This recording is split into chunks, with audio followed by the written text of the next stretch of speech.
Assalamualaikum warahmatullahi wabarakatuh. Om Swastiastu, Namo Buddhaya, salam kebaikan. Perkenalkan, nama saya Alvin Fauji. Saya di sini sebagai mahasiswa Prodi Pariwisata S1 Universitas Garut. Di sini saya akan menjelaskan atau memaparkan hasil analisis saya yang berjudul Analisis Positioning Produk berdasarkan persepsi konsumen pada industri kopi di Kabupaten Garut. Untuk poin selanjutnya saya akan menjelaskan tentang latar belakang. Pariwisata adalah salah satu industri yang dapat meningkatkan pertumbuhan ekonomi sebuah negara. Banyak sekali jenis wisata yang ada di Indonesia, salah satunya adalah wisata kuliner. Wisata kuliner saat ini menjadikan sebuah wisata yang sangat banyak dampaknya bagi perkembangan sebuah daerah. Salah satunya wisata kuliner yang saat ini sedang tren, yaitu coffee shop. Kota Garut merupakan salah satu kabupaten yang sedang berkembang letaknya. Daerahnya yang strategis, yang berada di Provinsi Jawa Barat, yang diapit oleh Kabupaten Bandung dan Kabupaten Tasikmalaya. Posisi Kabupaten Garut ini sangat strategis. Salah satunya bentuk usaha perdagangan yang sangat pesat perkembangannya di Kabupaten Garut adalah usaha coffee shop. Berdasarkan survei saya yang dilakukan pada tanggal 26 Juni, hingga saat ini sedang berkembang 5 outlet coffee shop yang ternama di Kabupaten Garut, yaitu 911 Coffee, 57 Kopi, Gudang Rasa, Dua Warna, dan Kopi Lobby. Persaingan dalam industri kopi ini sangat ketat. Hal ini mengharuskan para pemilik usaha kopi untuk menentukan strategi pemasaran yang tepat. Pertama adalah dengan menetapkan target pasar, siapa yang akan dituju, sehingga dapat memuaskan kebutuhan konsumen. Adapun rumusan masalah yang telah saya teliti, poin pertama, bagaimana peta persepsi konsumen coffee shop di Kabupaten Garut. Poin kedua, bagaimana positioning coffee shop berdasarkan persepsi konsumen di Kabupaten Garut. Adapun tujuan penelitian, poin pertama, untuk mengetahui bagaimana peta persepsi konsumen coffee shop di Kabupaten Garut. Poin kedua, untuk mengetahui bagaimana positioning coffee shop berdasarkan persepsi konsumen di Kabupaten Garut. Kemudian poin ketiga, ada tinjauan pustaka. Poin pertama, manajemen. Manajemen sebagai suatu ilmu dan seni. Mengapa disebut demikian? Sebab antara keduanya tidak bisa dipisahkan. Manajemen sebagai suatu ilmu pengetahuan karena telah dipelajari sejak lama dan telah diorganisasikan sebagai suatu teori. Hal ini dikarenakan di dalamnya menjelaskan tentang gejala-gejala manajemen. Gejala-gejala ini lalu diteliti dengan menggunakan metode ilmiah yang dirumuskan dalam bentuk prinsip-prinsip yang diwujudkan dalam bentuk teori. Kemudian poin kedua, positioning.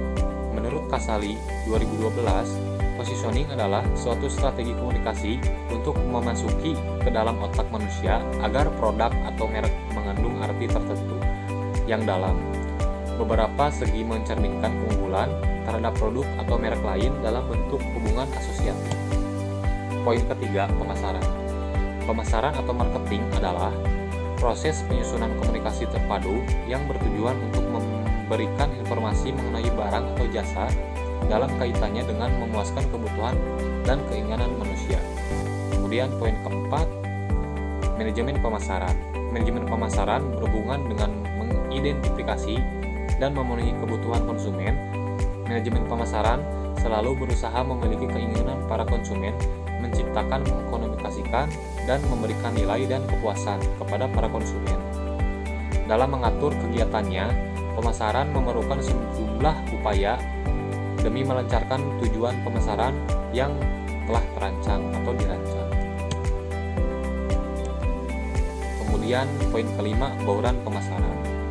Bauran pemasaran merupakan suatu kebijakan yang dilakukan perusahaan untuk mencapai tingkat penjualan yang diinginkan. Kemudian persepsi. Menurut Kotler dan Kehler 2012, persepsi adalah proses di mana kita memilih, mengatur, dan menerjemahkan masukan informasi untuk menciptakan gambaran dunia yang berarti. Poin utamanya adalah bahwa persepsi tidak hanya tergantung pada rancangan fisik, tetapi juga pada hubungan rancangan terhadap bidang yang mengelilinginya dan kondisi dalam setiap diri kita. Kemudian saya akan menjelaskan tentang kerangka pemikiran. Dalam penelitian ini, saya ingin mengetahui tentang persepsi konsumen mengenai coffee shop yang ada di Kabupaten Garut. Konsumen dapat memetakan atau meranking dari masing-masing coffee shop tersebut. Salah satunya, cara yang dapat dilakukan untuk mengetahui positioning produk yaitu mengetahui posisi masing-masing dari kelima coffee shop tersebut. Meningkatkan keuntungan pada suatu perusahaan. Selain itu, dengan menggunakan positioning akan menciptakan suatu gambaran yang jelas mengenai apa dan bagaimana kelima coffee shop ini dipersepsikan oleh pelanggan, sehingga keunggulan pada masing-masing kelima coffee shop ini dapat dioptimalkan dan dapat lebih ditinggalkan strategi perusahaan ke depannya. Berdasarkan uraian tersebut, maka konsep kerangka pemikiran pada penelitian ini yaitu identifikasi atribut ada 5 poin.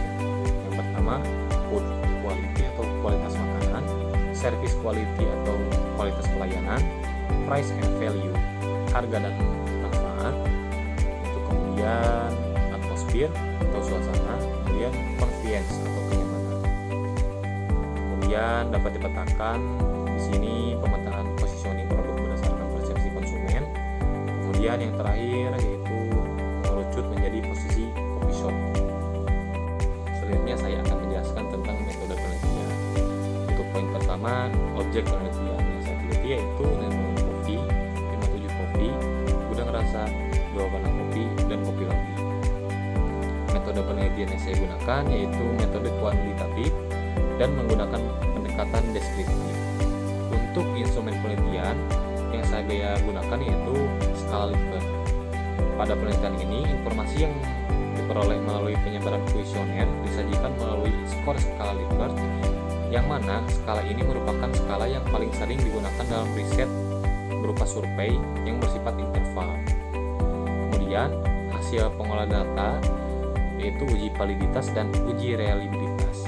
Uji validitas merupakan uji yang digunakan untuk menunjukkan sejauh mana alat ukur yang digunakan dalam suatu penelitian mampu mengukur apa yang diukur. Kemudian uji reliabilitas dilakukan untuk memastikan apakah kuesioner penelitian yang akan digunakan untuk mengumpulkan data variabel penelitian ini reliable atau tidak. Kaidah uji reliabilitas ini pada model multidimensional scaling atau MDS menunjukkan jika nilai RASQ lebih dari 0,60 dapat dikatakan reliable.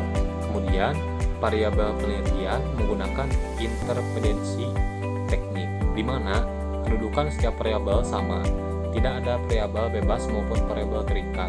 Yang diperiksa adalah interrelasi antara variabel. Dari interrelasi itulah diambil kesimpulan sesuai teknik yang dipakai. Adapun variabel atribut produk yang digunakan dalam penelitian ini adalah dimensi kualitas produk, harga, emosional, dan kemudahan. Kemudian, sumber data dan teknik pengumpulan data. Data primer dan data sekunder. Data primer adalah informasi yang telah digali dari tangan pertama dengan menggunakan metode kuesioner. Kemudian data sekunder merupakan jenis data yang diperoleh melalui hasil pengolahan pihak kedua dari hasil penelitian lapangan. Data ini dapat berupa data kualitatif dan kuantitatif. Data sekunder ini dapat diperoleh berdasarkan hasil studi kepustakaan dan dokumen-dokumen lainnya. Kemudian studi kepustakaan. Penelitian ini dilakukan dengan cara mempelajari, meneliti, menelaah berbagai bahan bacaan yang berkaitan dengan perusahaan yang akan diteliti. Kemudian penelitian dalam lapangan. Penelitian ini langsung mengamati masalah yang akan diteliti pada objek penelitian yang bersangkutan untuk memperoleh data primer maupun data sekunder dengan melakukan cara observasi, wawancara, dan penyebaran kuesioner. Poin selanjutnya yaitu populasi. Populasi pada penelitian ini adalah konsumen dari kelima coffee shop di Kabupaten Garut dengan jumlah populasi yang tidak diketahui atau unknown population. Kemudian sampel. Teknik yang digunakan untuk penarikan sampel pada penelitian ini yaitu non-probability sampling yang memiliki arti bahwa tidak semua populasi dapat dijadikan sampel. Kemudian teknik analisis data. Teknik analisis data ini menggunakan analisis multidimensional scaling atau MDS yang terbagi menjadi 6 poin. Poin pertama, perumusan masalah. Poin kedua, memperoleh data input. Poin ketiga, pemilihan prosedur MDS. Menentukan dimensi. Poin kelima, penerimaan dimensi. Yang terakhir, uji validitas dan uji realitas. Mungkin hanya itu saja yang dapat saya jabarkan atau jelaskan. Mohon maaf bila ada kesalahan karena saya masih dalam proses belajar. Wassalamualaikum warahmatullahi wabarakatuh.